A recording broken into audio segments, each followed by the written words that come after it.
கர்த்தர் நல்லவர், அவர் கிருபை என்றும் உள்ளது. எடுத்துக்கொள்வோம். இந்த மாதத்தின் வாக்குத்தத்தம் ஏசாயா 51:22. கடைசி லைனை மட்டும் வாசி. கர்த்தராகிய உன் ஆண்டவரும் தம்முடைய ஜனத்துக்காக வழக்காடப் போகிற உன் தேவனுமானவர் சொல்லுகிறது என்னவென்றால், இதோ தத்தளிப்பின் பாத்திரத்தை உன் கையிலிருந்து நீக்கி போடுகிறேன், இனி என் உக்கிரத்தினுடைய பாத்திரத்தின் வண்டல்களை நீ குடிப்பதில்லை. ஏசாயா தீர்க்கதரிசி மூலமாக மக்களுக்கு சொன்ன வார்த்தை.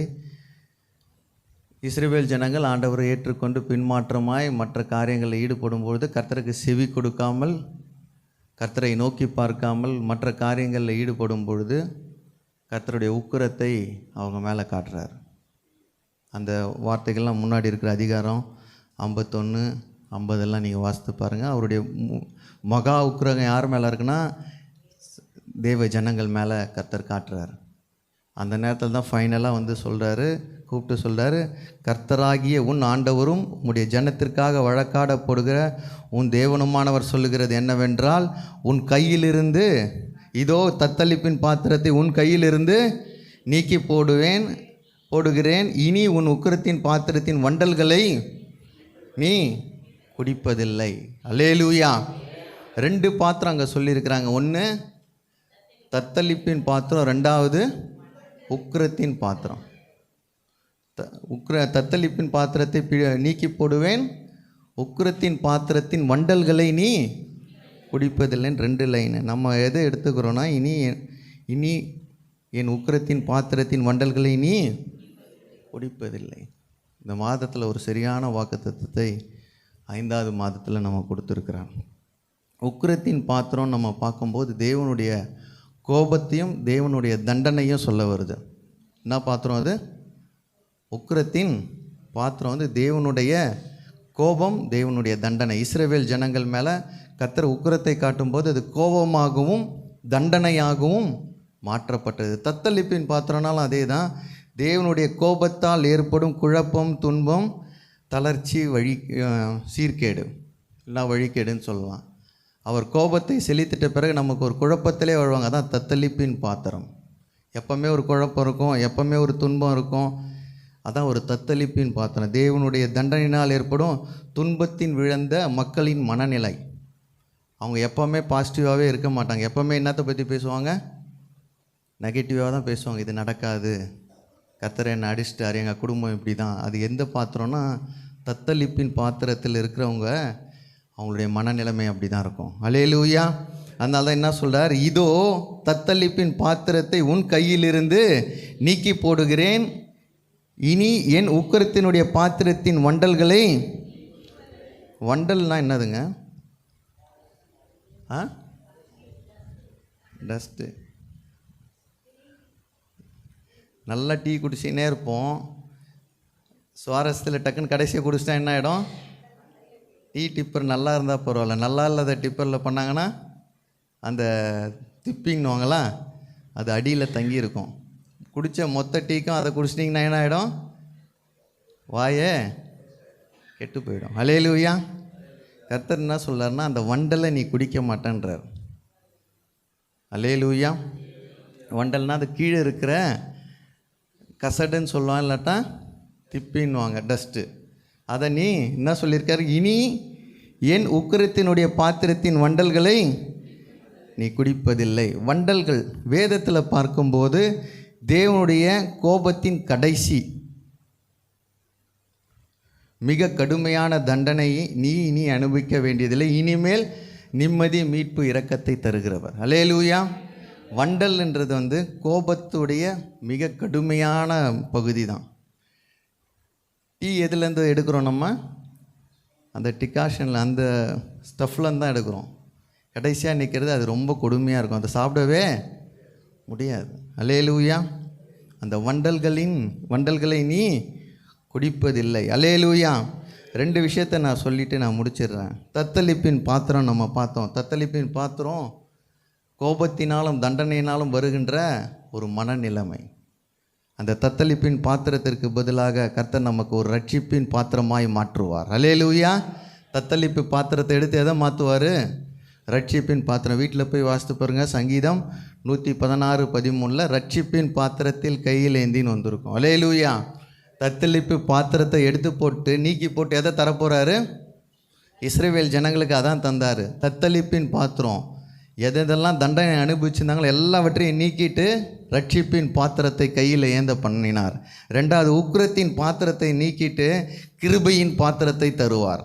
கிரேஸை கையில் தந்துடுவார். ரோமர் 9:23 வாசிங்கன்னா, கிருபையின் பாத்திரம் நம்ம கையில் தரப்படும். 2 பாத்திரம் நீக்கப்படுங்க. 2த்துக்கும் பதிலாக எது கிடைக்கும்? ரட்சிப்பும் கிருபையும் கையில் வந்துடும். அந்த மக்கள் எதை விட்டு வெளியில் போனாங்கன்னா, ரட்சிப்பை விட்டு வெளியில் போனாங்க. இவருடைய கிரேஸை விட்டு வெளியில் போனப்போ தான் கர்த்தர் 2 பாத்திரத்தை கையில் தரார். அல்லேலூயா. ரொம்ப அடிபுடிச்சுன்னு இருக்கும். அதே சுரண்டி தான் தோசையை சுட்டுன்னு இருக்கும். அல்லேலூயா. கர்த்தர் பாத்திரங்களை மாற்றுகிற மாதமாய் மாற்றுவார். அல்லேலூயா. உக்கிரத்தையும் தத்தளிப்பின் பாத்திரத்தை மாற்றி ரட்சிப்பின் பாத்திரத்தையும் கிருபையின் பாத்திரத்தையும் நம்ம கையில் கொடுப்பார். எதெல்லாம் மக்கள் இழந்தார்களோ அதை மீண்டும் திரும்புக்கிற ஒரு மாதம். அல்லேலூயா. இஸ்ரவேல் மக்களுக்கு ரட்சிப்பும் கிருபையும் அளவில்லாமல் கொடுத்தார். தான் சொந்த ஜனங்களுக்கு கர்த்தருடைய ஸ்தோத்திரம் மீறுதல்னால் அவரை செவிக்கூடாமல், அவரை தேடாமல், அவரை நோக்கி பார்க்காமல் வெளியில் போன பிறகு 2த்தையும் தந்தார். இப்போ என்ன சொல்லார் ஏசாயா தீர்க்கதரிசி மூலமாக? தத்தளிப்பின் பாத்திரத்தை நீக்கி போட்டு உக்கிரத்தின் பாத்திரத்தின் வண்டல்களை நீ குடிப்பதில்லை. அல்லேலூயா. அல்லேலூயா. தேவன் தன் உக்கிரத்தால் தம்முடைய கோபத்தை உக்கிரத்தையும் நீக்கி போடுகிற தேவன். அல்லேலூயா. உபாகமம் 29:23 வாஸ்து பார்த்திங்கன்னா, நிறைய இடத்துல நம்ம ஏசப்பா அன்பானவர், ரொம்ப அன்பு செலுத்துகிறவர். ஆமாம், அன்பு செலுத்துகிறவர். ஆனால் அதே நேரத்தில் தமது கோபத்தினாலும் உக்கிரத்தினாலும் சோதா-குமாரா பட்டணத்தை கவிழ்த்து போட்டார். படிச்சிருக்கிறோமா இல்லையா? பாவம் மிகுதியால் என்ன பண்ணிட்டார்? ஒரு தேசத்தையே கவிழ்த்து போட்டார். சோதா-குமாராவை என்ன பண்ணிட்டாரு? உக்கிரம். தேசத்தில் பாவம் பெருகும் பொழுது அவர் சும்மா இருக்க மாட்டார். அல்லேலூயா. அதனால் அவர் அன்பானவர் தான். அதே நேரத்தில் உக்கிரமும் கோபமும் அவருடைய ஸ்தோத்திரம் கரத்திலிருந்து வரும்பொழுது இந்த பாத்திரங்கள் நம்ம கையில் தரப்படும். அல்லேலூயா. அதனால் இந்த மாதத்தில் நம்முடைய கையில் இருக்கிற 2த்தையும் கர்த்தர் நீக்கி போடுவார். எது? தத்தளிப்பின் பாத்திரம். தவிச்சிக்கினே இருப்போம். இன்னும் எப்போ நடக்கும் ஆண்டவரே? ஏன் எனக்கு இந்த சோதனை? ஏன் இந்த தண்டனை? கர்த்தர் ரட்சிப்பை கையில் தருவார். அல்லேலூயா. உக்கிரத்தின் பாத்திரம்.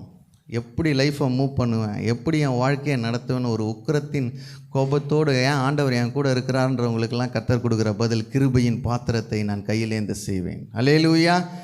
கிருபையின் பாத்திரத்தை கையிலேந்து செய்கிற தேவன். அல்லேலூயா. வண்டல்களை நீ குடிப்பது இல்லை. அல்லேலூயா. நீ என் உக்கிரத்தின் பாத்திரத்துடைய வண்டல்களை குடிப்பதில்லை. அல்லேலூயா. இதுக்கு 2 ஒரு விளக்கத்தை கொடுத்து நான் முடிச்சிடறேன். அந்த 22-23 வாசிங்க. கர்த்தராகிய உன் ஆண்டவரும் தம்முடைய ஜனத்துக்காக வழக்காடப் போகிற உன் தேவனுமானவர் சொல்லுகிறது என்னவென்றால், இதோ தத்தளிப்பின் பாத்திரத்தை உன் கையிலிருந்து நீக்கி போடுகிறேன். நீ என் உக்கிரத்தினுடைய பாத்திரத்தின் வண்டல்களை நீ குடிப்பது. உன்னை நோக்கி நாங்கள் கடந்து போகும்படிக்கு குனி என்று சொல்லி கடந்து போகிறவர்களுக்கு நீ உன் முதுகை தரையும் வீதியுமாக்கும்படி உன்னை சஞ்சலப்படுத்தினவர்களின் கையில் அதை கொடுப்பேன் என்றார். அடிக்கடி வீட்டில் கஷாயம் தருவாங்க. நிறைய பேர் குடிச்சிருப்பீங்கன்னு நினைக்கிறேன். அதுவும் கோவிட்லலாம் நிறைய ஸ்டார்ட் பண்ணிட்டாங்க. ஃபஸ்ட்டு குடிக்கிறதே கஷ்டம். கடைசியில் அதில் வேறு அந்த டஸ்ட்டு இருக்கும் பாருங்கள். அதை குடிக்க முடியுமா? ஃபஸ்ட்டு குடிக்கிறதே ஏமாற்றிடுவோம். கீழே எடுத்துன்னு போய் மறைச்சி போய் கீழே ஊற்றிட்டு வந்துடுவோம். அதுக்கு கீழே நிற்கும் பாருங்கள். அந்த ஸ்டஃப்பை சுத்தமாக குடிக்கவே முடியாது. அல்லேலூயா. வண்டல்கள். இந்த வண்டலை நீ குடிப்பதில்லைன்றார். அல்லேலூயா. மேலே இருக்கிறதே அதிக கசப்பு, அதுக்கு கீழே இருக்கிறது மிக அதிகமான கொடுமையாக இருக்கும். அல்லேலூயா. அதனால தான் அந்த வசனத்தை வேத வல்லுநர்கள் எப்படி சொல்கிறாங்கன்னா, தேவனுடைய கோபத்தை இது வரைக்கும் நம்முடைய துன்பம் கண்ணீர் எல்லாம் பார்த்துட்டோம், மிக அதிக துன்பத்தை அவர் நிறுத்திடுறேன்றார். புரியுதுங்களா விளக்கம்? இவ்வளோ நாள் நீங்கள் அனுபவித்தது வெறும் துன்பம் கண்ணீர் தான். இதுக்கப்புறமா அந்த வண்டல்கள் எதை குறிக்கிறதுனா, மிக அதிகமான துன்பத்தையும் கஷ்டத்தையும் நீ பார்க்க மாட்ட, அதை நான் நிறுத்திடுவேன், அதை நீ குடிப்பதில்லை. அல்லேலூயா. எத்தனை ஒரு பெரிய பாக்கியம். அல்லேலூயா. இவ்வளோ நேரம் அந்த கிளாஸ் ஃபுல்லாக குடிச்சிட்ட 4 மாதம் இந்த திப்பியை நீ குடிச்சினா நீ செத்து போயிடுவ, நான் உன்னை அதை நீ குடிப்பதில்லைன்னு ஒரு வாக்குத்தத்தத்தை மக்களுக்கு அவர் தருகிறார். அல்லேலூயா. 4 மாதம் உங்களை நிறைய பேர் குனிய வச்சுருப்பாங்க. அல்லேலூயா. 4 மாதம் நாங்கள் நடந்து போகும்போதெல்லாம் உன்னை என்ன சொல்லுவாங்க? குனி என்று சொல்லி, அடுத்த லைனு, கடந்து போகிறவர்களுக்கு நீ உன் முதுகை தரையும், இப்படி கவுந்து படுத்திங்கன்னா உங்கள் முதுகு என்னங்க ஆகிடும்? அவங்களுக்கு தரையும் வீதியாகும்படி உன்னை சஞ்சலப்படுத்தினவர்களுக்கு கையில் அதை கொடுப்பேன். எல்லாம் கரங்களை தட்டி அவரை மகிமைப்படுத்தும். அல்லேலூயா. யார் கையில் அந்த வண்டல்கள் இப்போ போகுதுன்னா, இதுவரை உன் முதுகில் குத்தி உன்னை படுக்க வச்சவங்களுக்கு எந்த போய் சேரப்போது? இப்போ வாயை திறந்து சொல்லுங்களேன். வண்டல்கள் யாருக்கு போகுதுன்னா, உங்களை சஞ்சலப்படுத்தினவர்களுக்கு எதை கொடுக்க போகிறேன்? நீ அனுபவித்த துன்பமே பெருசு நம்ம நினைக்கிறோம். அதை காட்டில் அந்த வண்டல்கள் மிக அதிகமான கொடுமை. அதை யாருக்கிட்ட போகுதுன்னா, உன்னை குப்புறப்படுத்தி நடந்து முதுகில் நடந்து போனவங்களுக்கு அவங்க கையில் இந்த வண்டல்கள் கொடுக்கப்படும். அல்லேலூயா. அதனால தான் இந்த வாக்குத்தத்தத்தை அவர் சொல்லும்போது சொல்லார், இனி என் உக்கிரத்தின் பாத்திரத்துடைய வண்டல்களை நீ குடிப்பதில்லை, உன்னை நோக்கி நாங்கள் கடந்து போகும்படிக்கு குனி என்று சொல்லி கடந்து போகிறவர்களுக்கு நீ உன் முதுகை தரையாகவும் தரையும் வீதியுமாக்கும்படி உன்னை சஞ்சலப்படுத்தினவர்களின் கையில் அதை கொடுப்பேன். அல்லேலூயா. நான் விசுவாசிக்கிறேன், என் எதிரி சாவவே கூடாதுங்க, நான் வாழ்கிறத பார்க்கணும். எத்தனை பேர் விசுவாசிக்கிறீங்க? எதிரி செத்துட்டானா நான் தோத்துட்டேங்க. எதிரி முன்னாடியே இருக்கணும், கர்த்தர் என்னை வாழ வைக்கணும்.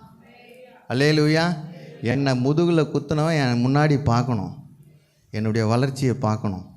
அல்லேலூயா. அதை நாங்கள் போட்டிருக்கு. நான் கட்டுக்கதையை சொல்ல, வசனத்தை தான் சொல்கிறேன். முதுகை தரையாய் மாற்றி அதில் நடந்து போனவங்களுக்கு எதை கொடுப்பேன்றாரு? இந்த வண்டல் உள்ள உக்கிரத்தின் பாத்திரம் யார் கையில் போகுது? இப்போது இவ்வளோ நாள் சஞ்சலப்பட்டு நான் வச்சுருந்த பாத்திரம் இப்போ எங்கே போகுதுன்னா அவங்கிட்ட போகுது. அல்லேலூயா. இந்த மாதம் மாற்றுகிற மாதம், பாத்திரங்களை கை மாற்றுகிற மாதமாய் மாறும். அல்லேலூயா. அதுக்கு பதில் என்கிட்ட கிரேஸு கையில் கொடுத்துருவார். கிருபையின் பாத்திரம் என் கையில் வரும். அல்லேலூயா. கிருபையாய் வழி நடத்துகிற தேவன். அல்லேலூயா. கிருபையாய் என்னை நடத்துகிற தேவன். ரட்சிப்போடு ரட்சிப்பின் பாத்திரத்தை கையில் ஏந்துகிற ஒரு மாதமாய்.